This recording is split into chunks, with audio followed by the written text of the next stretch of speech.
Good afternoon, ladies and gentlemen, and welcome to the Atlantic Lithium Limited investor presentation. Throughout this recorded presentation, investors will be in listen-only mode. Questions are encouraged. They can be submitted at any time via the Q&A tab that's just situated on the right-hand corner of your screen. Please just simply type in your questions and press send. The company may not be in a position to answer every question it receives during the meeting itself. However, the company will review all questions submitted today and publish responses where it is appropriate to do so, and these will be available via your Investor Meet company dashboard. Before we begin, if I may, I would like to submit the following poll, and I would now like to hand you over to Executive Chairman Neil Herbert. Good afternoon, sir. Thank you very much. Okay, many thanks for everybody for attending today. We look forward to taking you through particularly the DFS, which obviously we put out last week. And there are already a number of questions we've received, some 37. We're going to try and address those points within the presentation as we go through it. And obviously there are several themes there. One is regarding financing. Obviously we have substantial financing already from Piedmont. We also have offtake to talk about. In terms of the DFS versus the PFS, obviously the numbers are very different, but also the methodology that we're applying is different. So Keith's going to talk to that. So I have with me, yes, in terms of the team, we have Len Koff, who's the Director of Business Development and Chief Geologist. And we have Amanda, who's our Finance Director. And the new face today is Keith Muller, who is recently appointed CEO. And for those of you who don't know Keith, we're very fortunate to have him. He's one of the few people in the world who has the experience of running a lithium mine because he used to run Mount Catlin. So his knowledge here has been key in the development of these very good DFS numbers that we put out. So taking it from the top, obviously we can just see there's our team in country. As we always point out, we're overwhelmingly Ghanaian and proud of it. Lots of very highly qualified staff in country to able to supplement our team. No problem getting the right people. So if we flip the slide, please. And yeah, speed read that one. Okay, so in terms of where we are in the world, we're in Ghana. For those of you who don't know Ghana, it's an established mining jurisdiction, some 14 operating mines, mainly in gold, but also in bauxite and manganese. Very good infrastructure as a result in country, which we're able to take advantage of and helps us a great deal in being able to take the project to production quickly. In terms of mineral resource estimate, for some of you who've been in the stock for some time, you'll be aware we've moved from 20 million tonnes at the beginning of last year to 30 million tonnes, and then up to 35 million tonnes at the beginning of this year, with 4/5 of it in the measured and indicated category. And that fed into the DFS study, which Keith and Len have been working on extensively with the rest of our team. And we're going to talk about those numbers. Obviously, very robust numbers coming out of this, very fast return, very good results, and sits out in terms of other projects. Often analysts refer to this as being, the low cost, low capex, low opex option against peers. So you'll see those numbers as we take you through. In terms of the project credentials, in terms of the environmental footprint we have, again, it's a very good project. We're partly just benefiting from the fact that it's an all spodumene project, whereas most projects in Africa are a mix of different lithium minerals.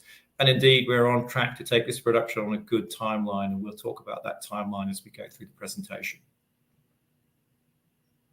Just a recap there of where we are in terms of the size of the company and where we are today. Very big supportive shareholders in the form of Assor, which some of you will know is a very large private South African mining house, which has been a big supporter of the company since the very beginning. They increased their position of the company earlier in the year. And also Piedmont Lithium, who also have a substantial stake at the top co level, but equally importantly are earning in at the joint venture level. So they end up with an equal stake to ourselves in the project by financing. And obviously they provided substantial financing to date. They will be providing the first 70 million of the capex, so we're in no hurry to finance the balance of that. And we have around 11 million in the bank today, and obviously our burn rate's quite low because of that finance coming forward from Piedmont.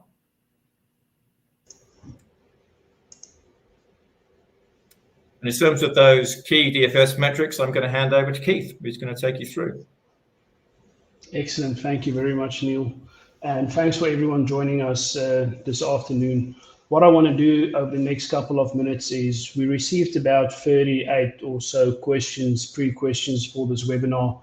So we've designed the slides to try and address the majority of those. But as Neil mentioned, we'll also have an opportunity at the end to address those that we didn't in the slides. So maybe to kick off with, let's just talk about the key metrics out of the DFS. Firstly, over the 12-year life of mine, the project will generate an NPV of $1.5 billion. During that period, we'll spend $185 million to bring the project into production, which is being paid back in 19 months. So we'll talk a bit about the payback as well and how that differs from what we had in the PFS. When we reach full steady state production 2 years from breaking ground, we'll see an average throughput over an annual basis between 350 and 400,000 tons of concentrate production. And we'll also produce 4.7 million tons of a secondary product, which is a lower grade concentrate able to be sold in the market at current prices. So first of all, let me just talk, what are we doing? What are we building? So we're building a 2.7 million ton per annum processing facility in Ghana that's being fed from our Ewoyaa mine. This plant has been designed to 3 different size fractions. We've done that deliberately to beneficiate the material at those different size fractions, just gives us the best metal recovery. For those of you that's gone through the DFS in detail, you would have noticed that we've included a sensitivity analysis, and one of the first metrics is that we do control is metal recovery. So it's important for us to design a plant that gives us that exposure to maximum metal recovery.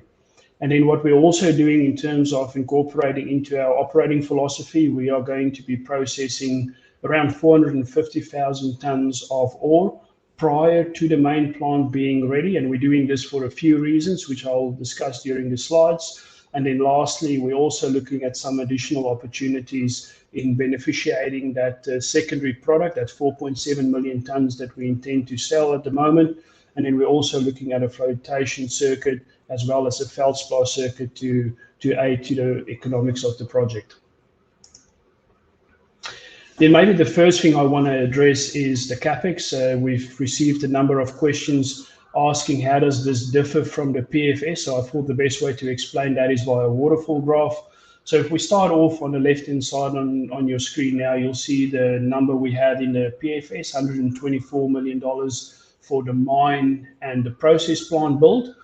So where we're sitting now in the DFS is at $170 million. So I've split it out from the total capex and wanted to explain the variances between the different phases. So the first one is that additional 3% we see in capital intensity. That really relates to the increase in throughput. So we're now running 2.7 million tons as opposed to 2 million tons in the PFS. But probably more importantly, we're running 3 different size fractions, so 3 different streams in the DMS as opposed to a single size fraction in the PFS. And like I said, the first element that we control that determines cash flow is metal recovery. So this just enables us to tap into that leverage and to get maximum metal recovery. Then what we've also included in the DFS, which we didn't have in the PFS, and I'll talk a little bit later about what exactly these modular units are. We've got a lot of feedback asking, what do you mean? What is this? Is the secondary product? Is it a different product? So I want to spend some time later on talking to exactly what we mean by modular units and what benefit that brings to us. So going from the comparison with the PFS, we're really comparing 124 with 171. That's the comparison.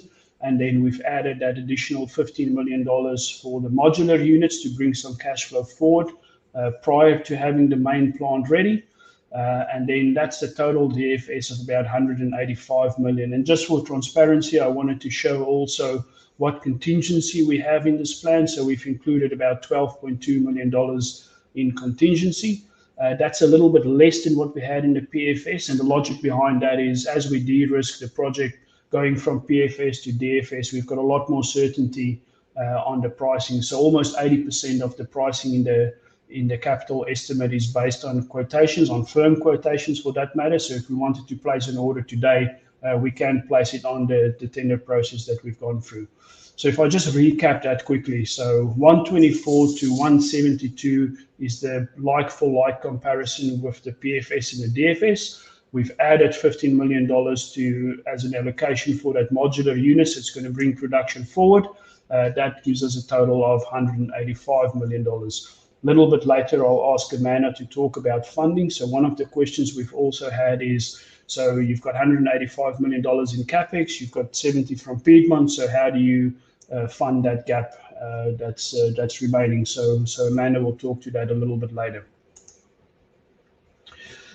And then also want to talk about OPEX and how that has changed from the PFS. So I think the first thing we have to recognize is as we move from PFS to DFS, we've de-risked the mine plan. And one of the ways we've de-risked the mine plan is the type of ore that we are processing. So in the PFS, we've processed only 76% of reserves, whereas in the DFS, we're now processing 94% of the processed materials is reserves. More importantly, the inferred material is only coming into the mine plan from year 6. So the first 5 years of production is pure reserves, which is a great way for us to de-risk the geological element of the project. Then the second element that's increased our unit operating cost relates to the stripping ratio. So we very deliberately have larger pits designed in the DFS. So we've gone from a stripping ratio of 1:8 to 1:12. So by far, if you look at the table on the top right there, you would see the single activity that has the most cost is the mining contract. So the mining contract is the activity associated with excavating the material out of the ground. And because we have increased the stripping ratio, that has therefore increased the component, the single activity cost that's associated with mining. Why have we done this? We believe that there's upside in the market. So if I draw your attention to the bottom left graph, which would show you the NPV at various different price points. So the average SE6 pricing that we've used in the DFS, and I want to note for those keen observers that this is 1,600. You would see the average concentrate price is 1,500 and something, but the reason for that difference is that's a mixture between 6% and 5.5% concentrate. So this is purely on a 6% concentrate basis. As per the DFS, the NPV is 1.5 billion. And as you can see, as we move on the x-axis through different pricing regimes at around $3,000 a ton, we've just lost the slides. Let me bring that back. There we go. Thank you. Thanks, Jake. I assume that was you that brought it back. Then if you look at about $3,000 a dry metric ton for SE6, that will yield an NPV of $3 billion. And indeed, if you look at what the spot prices are today, around the $4,000 per ton mark, that will increase the NPV to just below $5 billion. So I hope this helps our investors understand why we've gone for the larger pit shells. Nothing stops us if there's a depression in the market and we're squeezing on our margins in the future to change back to the previous lower stripping ratio pit shells. But as you can see, the upside is huge. And as a minimum position, we'll have a $1.5 billion NPV, but we do see some upside in the next couple of years potentially. And that's what the result will be as the pricing moves upwards. And then maybe if I can spend some time on the modular units, this has caused a bit of confusion, and I'm actually glad it did because this is quite novel. None of our peers are doing this. You won't see this anywhere else. All the producers coming online are opting to sell DSO in the early stages. So really the reason that we are not opting to sell DSO is there's more value to be generated in a concentrate. Secondly, we don't know exactly what's going to happen with the DSO market in 2 or 3 years from now. So we don't want to bet on the DSO market. We want to prepare ourselves for being able to sell concentrate in the early production phase. So prior to the main plant coming online, we have the capability to generate around 38,000 tons of concentrate. And at the pricing of $3,000 a ton we've used in the DFS for that first couple of months of production, that generates just over $100 million. So just to put that in perspective, so prior to our main plant coming online, we'll be generating well over $100 million in cash flow from concentrate, and additional $64 million that comes from our secondary product, which is that lower grade secondary product that we're looking to sell. The other thing that this does for us is it closes that funding gap. So that $185 million of capex, we might not need all of that. And I know there's a lot investors out there that wants to know from us, so exactly how much, what is that peak capital requirement that you have?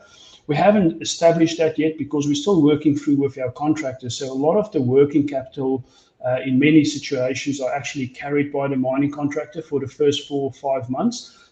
So we're looking to finalize those discussions. We're also looking at, once we place long lead items, that comes in sections where you pay deposits, and as you go forward and get closer to delivery, we're also trying to get the best terms and conditions out of that. So once we finalize those matters from a contracting perspective and from a procurement perspective, we'll know exactly what that funding gap is, but it won't reach over 185. So these modular units and early production opportunities going to reduce that peak funding requirement. The second thing that what it does is, Neil mentioned the 14 mines. It's more like 16, Neil, but close enough. But out of the 16 mines that's currently operating in Ghana, the majority of them are gold, although there's a couple bauxite and manganese mines, but it's no DMS operations in Ghana at the moment. So we recognize that as a project risk. So bringing these modular units in as a pilot scale plant allows us the opportunity to train the national staff on running DMS units at a smaller scale. And it also allows us to test our supply chain and logistics from the concentrate. And then that third point that I mentioned before, it de-risks us against a potential downturn in the DSO market in the future. And to be clear, if there's no downturn in the DSO market, these DMS units might not be required.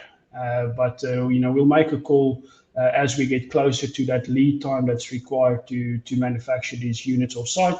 It's pre-built, it comes to site. You can see a picture there. This is actually from a site visit I did in South Africa at the mining in Dava. These units are destined for, don't have a home at the moment.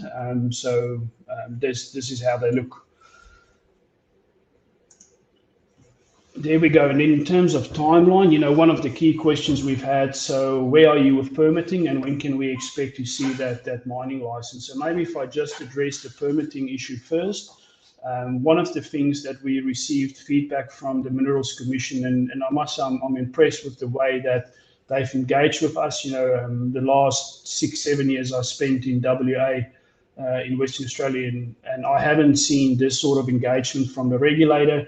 Normally the regulator would leave you up to fail and they'll correct you once it's almost too late. But what we've seen from the regulator in Ghana, they've been very proactive and they've been guiding us through potential pitfalls, as we move this licensing from the minister through to Parliament. So one of the suggestions they gave us was to combine our prospecting lease. So our exploration lease at the moment falls over 2 areas, and there's a condition in the Ghanaian Mining Act whereby you can't mine on one tenement and process it on another tenement. So toll processing is not looked upon favorably. So what we are doing now is combining those mining leases into a single entity, which would just make it much easier into the future, also from a reporting perspective. Then there's so we're expecting to get this first approval, the ML grant from the minister in this quarter we're in at the moment. And then there's about a 9 to 12 month period to do our EPA permit. So the EPA permit consists of 2 components. There's one component that relates to the environmental impact assessment. That's already underway. We can start that, and so we have.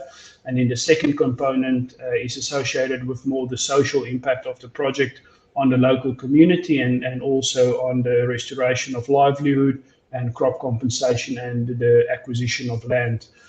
That process can only start once we have the ministerial grant of the ML. So we're looking forward to starting that in the next quarter. That's about 9 to 12 months, which will lead us to the ML ratification in Parliament. And that's really taking that EPA permit. The minister presents to Parliament and we get the approval from Parliament to proceed. Then just if I draw your attention to the bottom right, that's really the 3 phases that we are going through in terms of feed to our processing facility. So The early production is 450,000 tons of ore going through these modular units I just described in detail. The second phase is the first year of production of our main plant. We've allowed for some ramp up, so at 75% of the full throughput rate in the first year. Now we've seen with these DMS units, they ramp up faster in some instances, but we wanted to make sure we don't set expectations we can't meet. So we've allowed for a ramp up phase, and then the first year of full production in 2020, end of 2026 at 2.7 million tons of throughput. And you can see there in the timeline at the top there, what we've done is we now distinguish between 1A and 1B.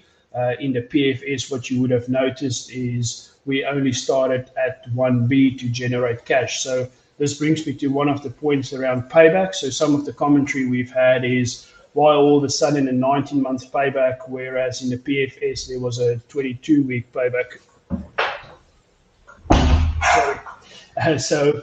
If I can address that, so what happens here is the minute you start generating cash is when the clock starts on payback. So in the PFS, we had that 2 million tons of throughput. So the clock really started at that higher throughput rate. What's happening now in the DFS is as soon as we turn the key on the modular units, the clock starts on payback. So in that first year, we're only generating, I'm saying only, it's actually quite amazing. We're generating almost just over $160 million in cash. So in that first year, it doesn't quite cover the full capex requirement. And then there's a couple of months once the full DMS main plant is running that pays back. So, you know, if we were to exclude the modular DMS units, all that would mean is that the clock starts later. So the 19-month payback shouldn't be a concern. It's just purely the way that we're accounting for when that first production starts. I hope that makes it clear to the investors.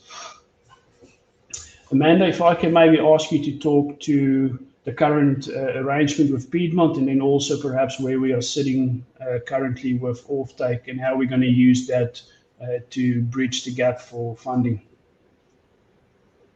No, thanks, Keith. So I'll just give a brief overview of our offtake or our agreement with Piedmont. I think we all know what's going on. But so basically, Piedmont have a 3-stage funding and milestone requirements to what in the end they'll earn 50% of the project, and for that they will be able to have a 50% offtake arrangement with us. So at the moment we've got through stage 1 where their investment sits at around 9.5% of the company at the moment. Stage 2 is now complete, so the funding for studies and exploration has been done, and we've reached now the DFS milestone. So we'll be enacting their 22.5% holding of the local, the project level. And we've started the 70 million sole funding for CapEx. And when they reach the end of that, they'll own 50%. So at the moment, we are sharing 50-50 the exploration expenses, and Piedmont are sole funding the CapEx that we're spending to get through to the 70 million. So other offtake arrangements. So what we wanted to do was wait till we had our funding requirements for the DFS, but also the available tonnage that we could do an offtake arrangement with. We kind of had plans to scenario out and increase throughput for the plant. So we knew that we would have more available to do an agreement with. We've got a number of parties that have been in discussion with us, some for up to 12 months, but really it's been intensified in the last 3 months. Where next half, or this now, an offtake arrangement, and what that will do will kind of provide us with significant funding for our portion. So given the numbers we've got straight without early production, we could need 50 to 60 million just to fund the CapEx for the total, including the modular DMSs, and we expect that to come from an offtake arrangement.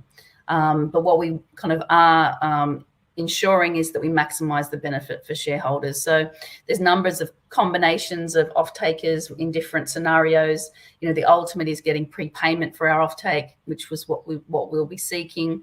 But that will kind of, the closer you get to production, the more you can ask for from an off-taker. But the numbers are quite good at the moment. So we'll be able to do a deal this half.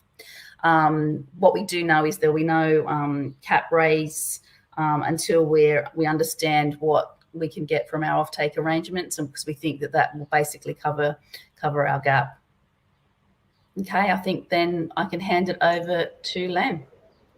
Excellent. Thank you, Amanda. Len, if you can talk perhaps to exploration, and I already see on the Q&A we've got a couple of questions on the passive seismic, so perhaps as you talk about this you can maybe give some feedback on that as well. Sure. Yes, thanks very much, Keith and Amanda, and hello everyone. Great to be back here on the Investor Meets platform.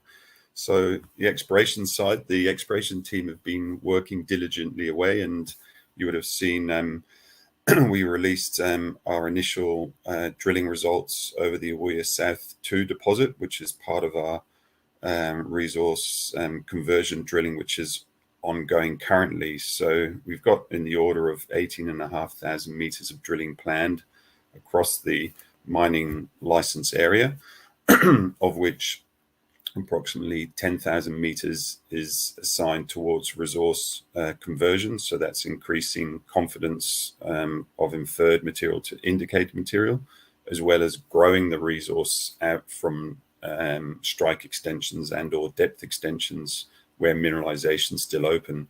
So that drilling is ongoing, and we should see a steady news flow from drilling results as that drilling continues.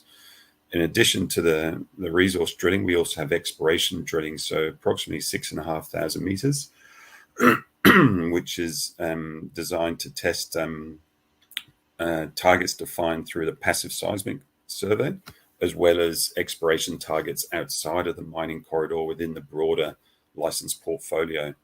So the rigs are focusing currently on the resource drilling, obviously to feed into the next resource upgrade. Whilst the passive seismic survey is still ongoing, we'll then be assessing targets defined from that passive seismic survey to confirm the technology and that it works for us. We also have 20,000 meters of auger drilling planned, which is currently well underway across the adjacent licenses and within the main mine corridor license, so to speak. So that program is well advanced, as well as the soils program, which is ongoing over the Cape Coast license, which you can see on the extreme left of that figure, to infill that area with soil geochemistry for targeting. So quite an extensive program that's underway.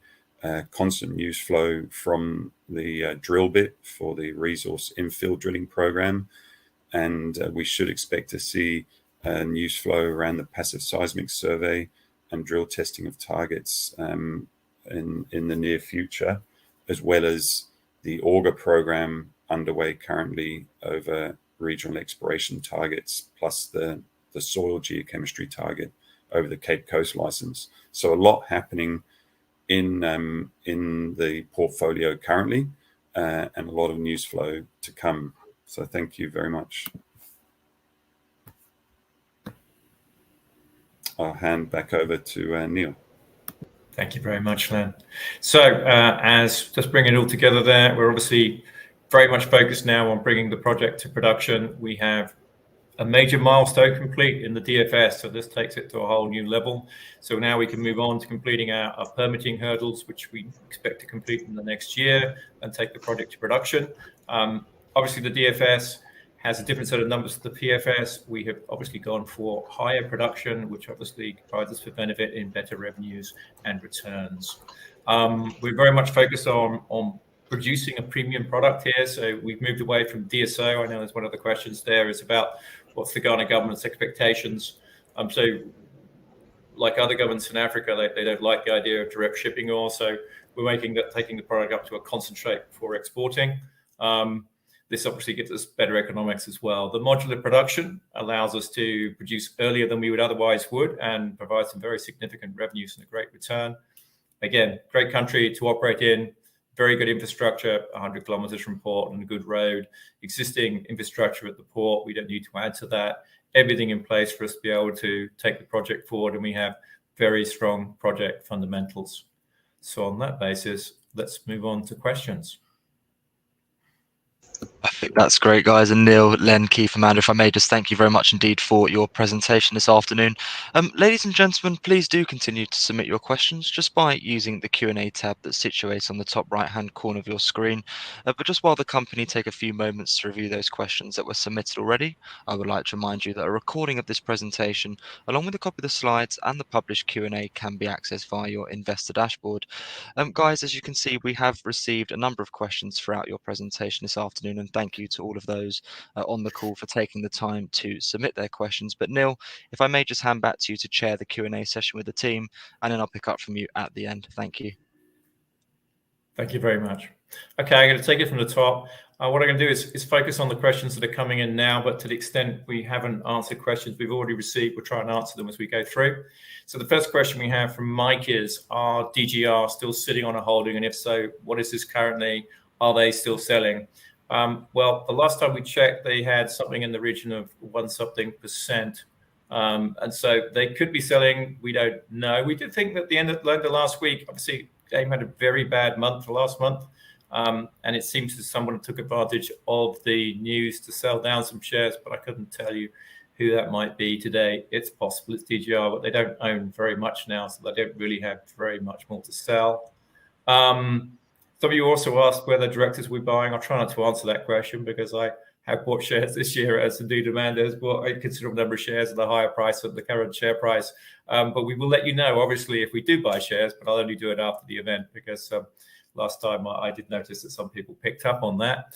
Amanda, do you want to add anything in terms of changing shareholders? I mean, we've seen increasing institutional interest as it trickles in, and I expect for the rest of the year, we do expect to see more institutional interest as we go through these hurdles. There's been a lot of interest from institutions in the DFS. We've been meeting institutions the last few days and have more meetings this week. And as obviously we go through the permitting and the offtake discussions and those things happen, I'm sure we'll see a lot more institutional interest.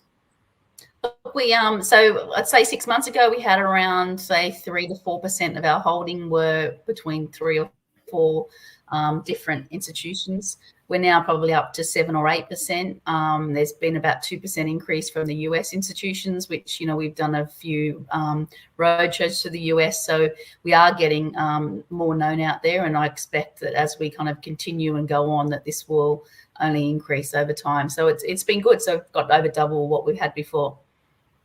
Thank you. Okay. We have a question from Fabian. Do you have sufficient cash to last until first project cash flow from the DMS?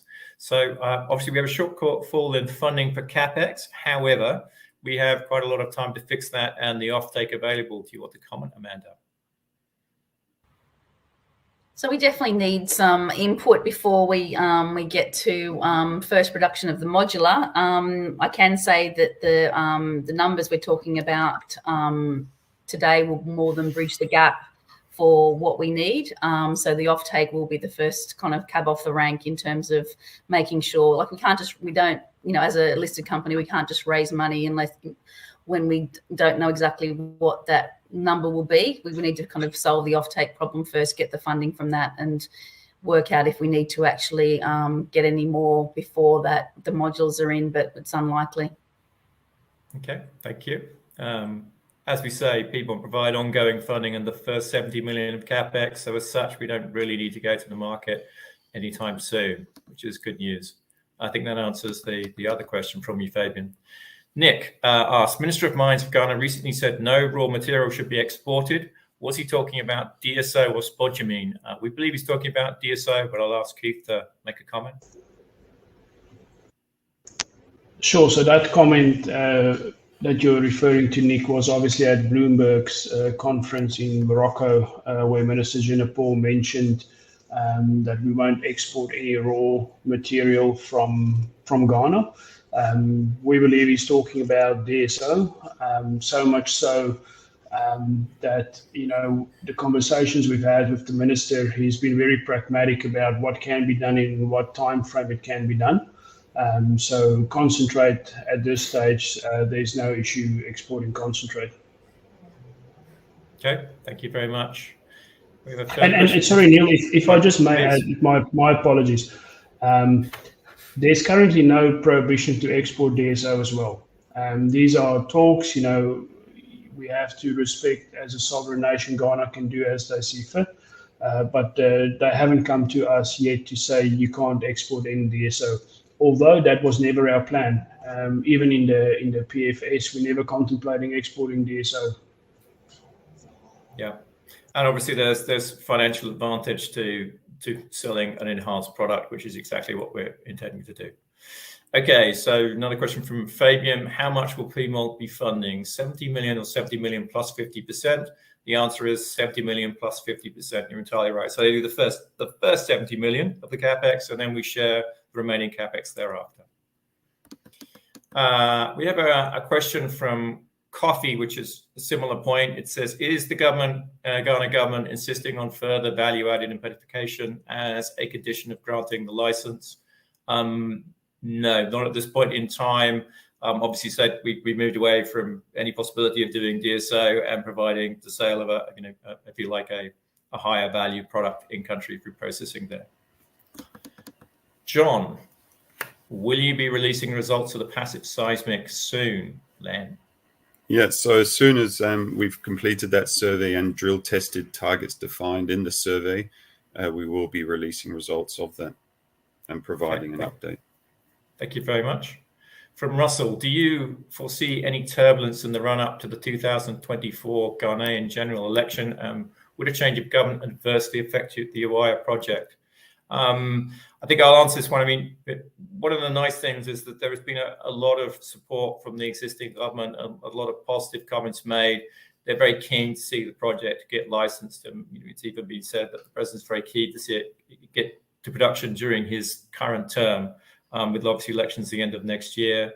We think that there's cross-government support, cross-party support for the project. Certainly all the indications that we've had are that is the case. So at this moment in time, don't expect to be adversely impacted in any way. Will Atlantic only be considering an offtake on the full remaining 50% or look to retain a proportion to sell at market spot price? Well, to be honest, definitely have that under consideration. I'll let you, sorry, Amanda, go on. So it won't be full 50%. So we'll be doing, now we've got the increased production numbers that are likely to be 100 to 150,000 tonnes, but it will be looked at as a whole, but we would like to have a spot market. Most people will know that there's not a current FOB out of Africa. So it'd be good to have some, and we will have additional spot available to put into the spot market as well. Okay, thank you. We have one from Mark Keith. Please comment on whether you expect MIF involvement to be and timing of that. Presumably that comes before any offtake agreement. Also, Ghana has spoken of the country's wish for further processing. Are there any risks of disruption with regard to possible surprise processing requirements? Well, I kind of answered that already, but I'll let you go, Keith. Sure, so certainly. So let me talk about MIF first. So yes, we have indeed continuing to talk to MIF. We want to make sure that whatever arrangement we do make, whether with MIF or any other off-taker, is at commercial terms. So that's where we are with MIF at the moment, is we're looking at those commercial terms. In terms of could we be surprised by being forced to process in country, sorry, let me rephrase that, not process, to convert to a carbonate or a hydroxide in country. There's very few countries, in fact, there's no countries that has mandated it right now. What we're seeing happening in Zimbabwe and Namibia, probably two of the closest comparisons, it is not prohibited to export concentrate, although the government has indicated that they would like it to be processed or to be converted further in country. And look, to be honest, from our side, if there is truly margin to be made in that value chain addition, we want to participate in that. So We want to work with the government, but we don't expect that that will be a condition. That was one of the other questions I just wanted to clarify. No, it would not be a condition, as we understand now, on our mining license that it be converted in country. And we don't expect that to be a surprise in the next couple of months as we work through this permitting process. Okay, thank you. We have a similar question from Robert regarding the Minister for Lands and Natural Resources, which we've kind of already addressed. So I'll move on to the next one if people don't mind. So Tim, this is one for you, Len. What is the status of licenses in Côte d'Ivoire? Are there set timescales from the government for the company activities to maintain these licenses? Yeah, so the licenses in Ivory Coast are in relation to 2 applications in the southeast of the country. So they still are such applications. There isn't per se a timescale in Ivory Coast around approval. So these have been under application for some time now. And we'll keep pushing the government to get those through and get those granted so we can commence work on those on the shortest possible time frame. All right, thank you. Nick also was asking, have we identified any further targets from the seismic survey and their upcoming exploration? I think you've commented largely on that, but any further comment? No, look, just as soon as results come out from passive seismic and testing of those, because obviously we want to know that it works, we'll update the market accordingly. Okay, thank you. Comment from Andy. Thanks, clear and concise presentation. Well done. I echo that. David asks, will we need a placing to acquire further capital? Well, not at the moment, as we've already discussed. Given the way the financing structured with Piedmont, we don't have any immediate need to go out for financing. And our first port of call is to look at the offtake portion. Further comment from David. La Vista is planning a lithium processing in Ghana. What can you say about the larger lithium and battery ecosystem developing in Ghana and how that might benefit Atlantic? How is the Ghanaian government aiding this work? Keith. Sure, certainly. So yes, we've heard of CAA Mining and La Vista partnership, but it's important to note that there is no resource defined on that property, and also no mining lease or exploration lease awarded for that just yet. So they're working on that. How that will affect us, I don't think it will have any impact on us. You know, we've been working on our project for 7 years. I don't anticipate any other project that's just starting off now to have a meaningful impact or influence the direction that we are heading. Let's for argument's sake say that there's commercial quantities of spodumene on that tenement. It won't be in production for at least another couple of years. So I don't see that having an immediate impact on us. Okay, thank you. We have a question from Carl. Does Atlantic Lithium plan to sole list on the ASX in 2024, 2025? I'll answer that one. I mean, as it stands today, obviously we were originally on AIM. We are now dual listed on the ASX, and actually some good trading and good interest in both markets. We're hoping to further capitalize that in Australia and be out there more and seeing more in Australia to get more investor interest. Would we move across to a sole listing? I don't know. We don't have immediate plans to do so, but we'll see what the interest is. And obviously, if we achieve the critical mass, we may even consider a listing in the US at some future date, but it's not on the agenda today. Straight question from Bob is, what is DSO? And that's direct shipping oil. So effectively, this is shipping directly the rock that you're taking out the ground without any further processing, which we're moving away from. A question from Tim, Keith, about the cash flow from the modular DMS stage. Does the cash towards CapEx from this account towards only the Atlantic Lithium share, or is it split with Piedmont?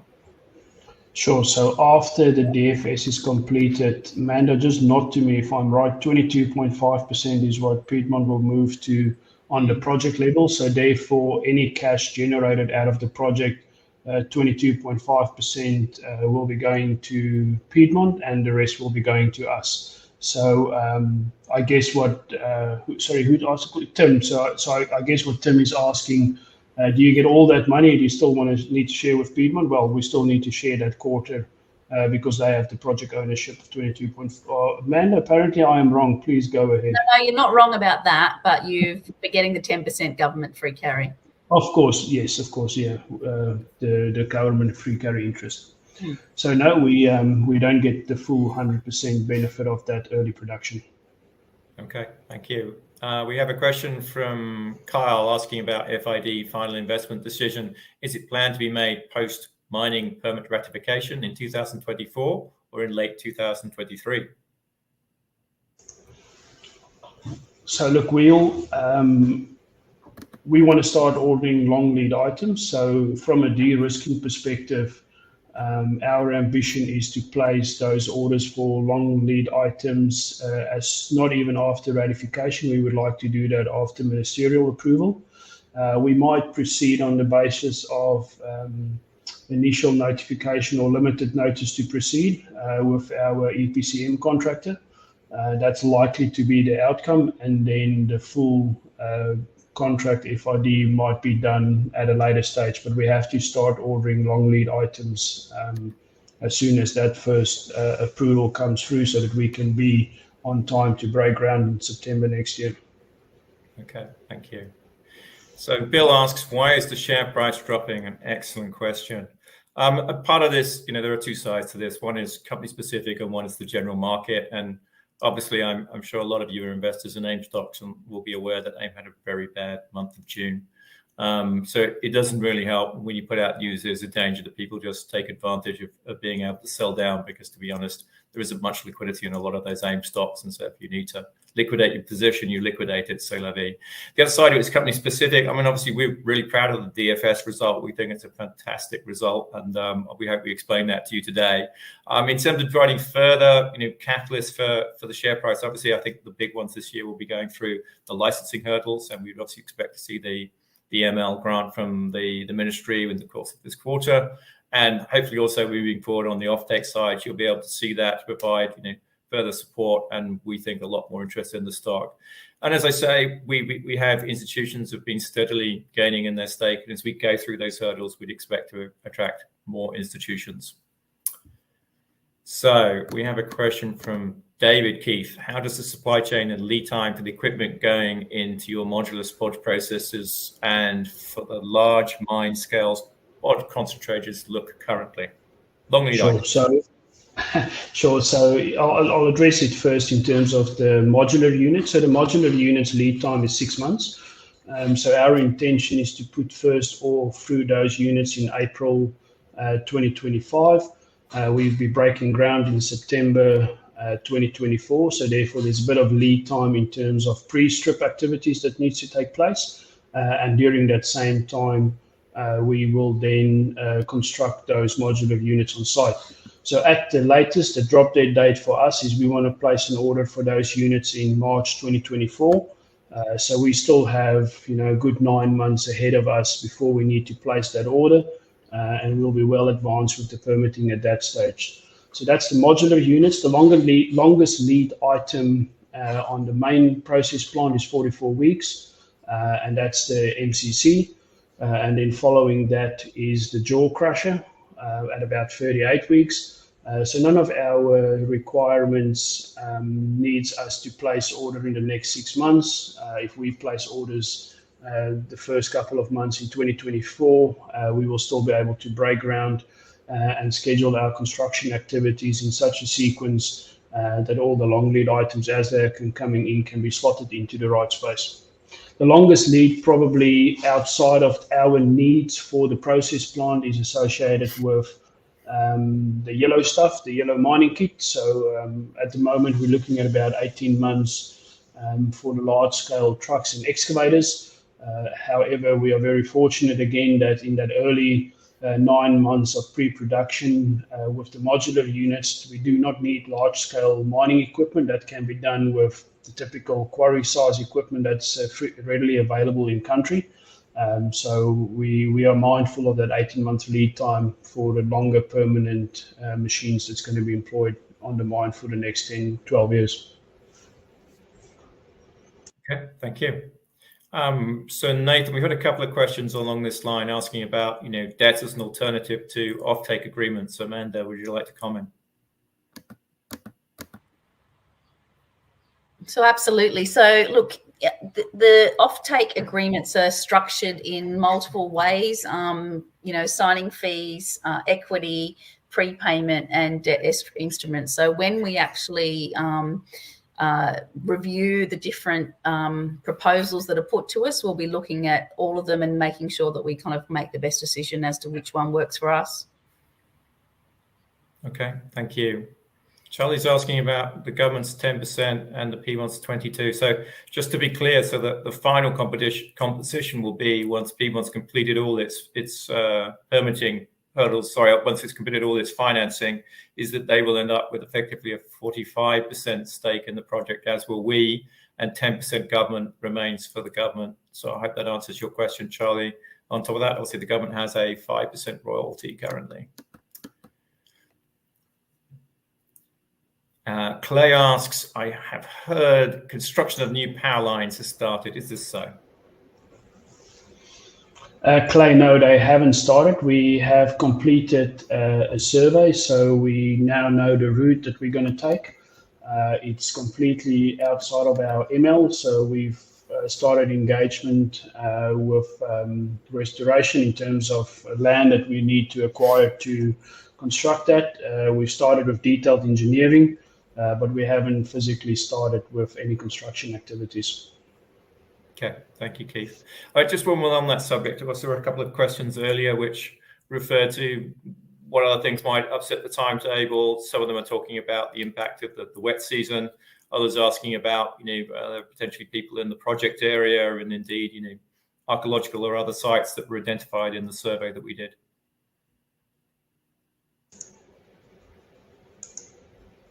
Sure, that's a mouthful. I'll talk first about the wet season. So our construction schedule has been designed taking consideration of when it's wet. So there's essentially two wet seasons in Ghana with two peaks in rainfall. So concrete pouring, excavation, drainage on site have considered those implications.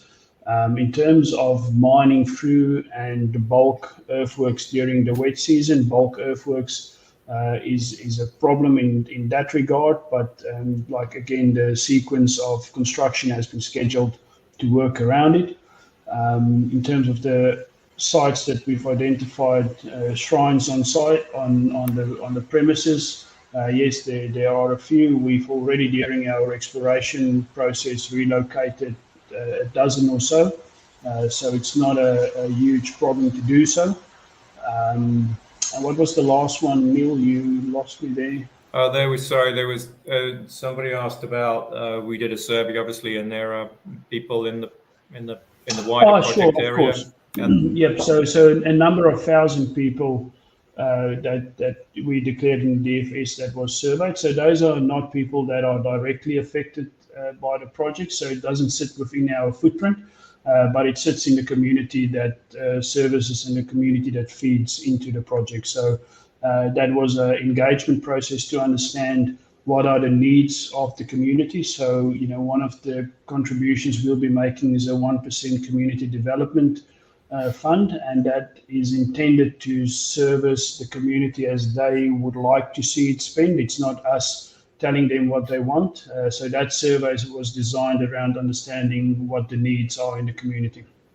Okay, thank you.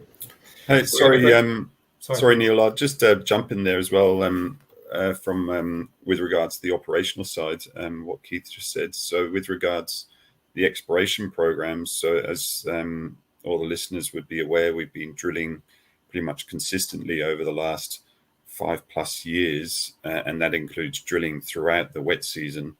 And you're moving some significantly, large pieces of equipment around, these drilling rigs and bulldozers. So been putting drill access in, drill pads, rehabilitating those as we go, and that's through the peak of the wet seasons. And we haven't been impacted in that regard. So I think that bodes well, certainly coming into the mine schedule side of things and mine build side of things. So just wanted to add that. Thank you, Lynn. Robert asks, have there been any further preliminary conversations with parties interested in buying out the company or the Ewoyaa asset?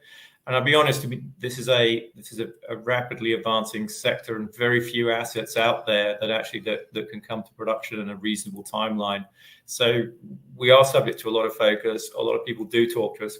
We have taken the view that the way to maximize value here is to continually move the project forward and take it forward to production ourselves.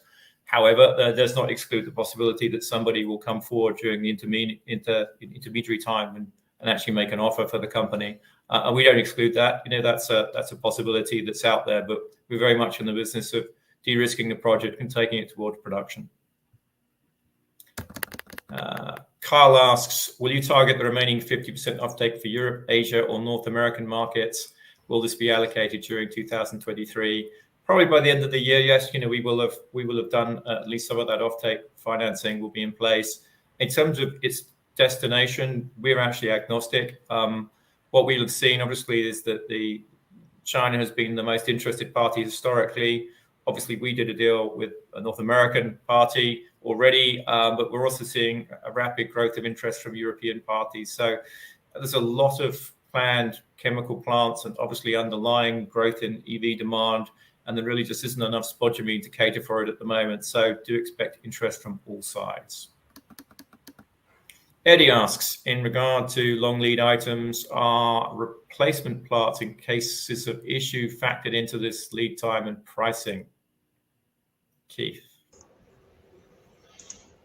Can you go to the next one? I need to digest it. I don't quite understand what that means. I'll come back to that, Neil. Let me just read it a few times. Yeah.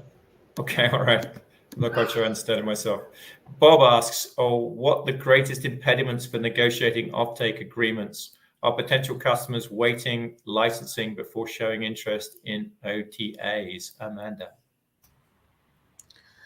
Look, they're not waiting. No one's waiting, and people would have been happy that if we didn't wait the 6 months so far that we've been undertaking this. I think that from our side, it's really been the available offtake that we have. So the increase in throughput and the numbers from the DFS, the target we have for the funding. So that's been, really the key things that we've needed before we can kind of go into negotiations with parties. As the closer you get to the de-risk project, obviously the more valuable it is for an off-taker, and the more funding or the more cash or the greater shareholder benefit you can get. But I think we're at a good spot now where we can kind of do an arrangement. Okay, thank you. Neil, I'm ready to answer that question from Eddie. So the question from Eddie was in regards to long lead items orders. Are replacement parts in case of issues factored into this lead time and pricing? So it's either two things that Eddie is asking there. One is as it might relate to critical spares. So are we ordering critical spares as part of this initial order? Yes, we are, but they are coming later. So, for example, the mantle on a cone is a critical spare, but we're not ordering two on day one. We'll order the one we need, and then we'll order another one that it arrives there before we start production. So yes, we are bringing in critical spares. And the other question might relate to, if we select, so let me make an example. If we want to buy our screens out of, say, South Africa, for example, which is, one of the countries that are manufacturing screen, and there's power outages, are we considering alternatives if there's any issues with the parts that we order? The answer is yes, that's building into our long lead item schedule. So not only are we looking at the dates that the manufacturers have promised to us, we're also contemplating any risk associated with that. And if it might be in different jurisdictions, we might add some time to the long lead items lead time as they have proposed. Okay, thank you. We have a question from Charlie. Are there intentions need for other senior appointments leading up to production? And the answer is obviously yes. We'll be building out the team. Keith, Len, and everyone is building out the team as we speak. So you'll see further appointments. Obviously, the core executive team is with you here today. yes, there'll be further appointments, and indeed at the board level, looking at how we might enhance the board as we move towards production as well. So yes, look out for those appointments as we go through the rest of the year. Question from Fabian, Amanda, just on how offtake deals are structured. A discounted price based upon spot that still gives ALL a certain operating margin or other. Well, rather than talk about what we might have, what are you typically seeing on offtake deals at the moment? So look, just to clarify that, the Piedmont deal is at market. So obviously there's a number of different pricing agencies globally that we have, and we have a market price that is not discounted at all from one of those agencies with Piedmont. And with new offtake deals, what we're seeing is enhancements to the miner. So it benefits us in terms of percentages of hydroxide or carbonate price, which obviously features favorably for us. We've, Keith's done an amazing analysis that tells us what is the best deal based on what we get. And, we'll be looking to get the best deal possible on actual pricing when we kind of go into production. Thank you, Amanda. So I had a question about the Brewarka short report, which a couple of people have asked about this. To say, yes, we continue to pursue it. We don't expect any further action from them. Obviously, they were targeting Piedmont, not us. The Piedmont share price actually went up. So I think they lost interest, but we have continued to go through the hurdles to, if you like, put a shot across their bow for publishing misinformation. Here's a good one. We've now passed the hour, so I'm going to try and wrap this up. I'm going to ask, here's a good one. Bill S., what do you see the price of lithium being this year? And I'm going to ask each member of the team to give their estimate of what the price of lithium is going to be for the rest of the year. Keith, do you want to start? Sure, it's going to average around $4,500 a ton. Thank you. Amanda? I'm the same. So we're going to move up slightly from the 4,000 we're at, and we'll get to 4.5 by the end of the year. Go on, Len. I think you're right, Amanda. I'll up that to just over 4,500. We haven't been talking at all as an exec team about where we think pricing should be, have we?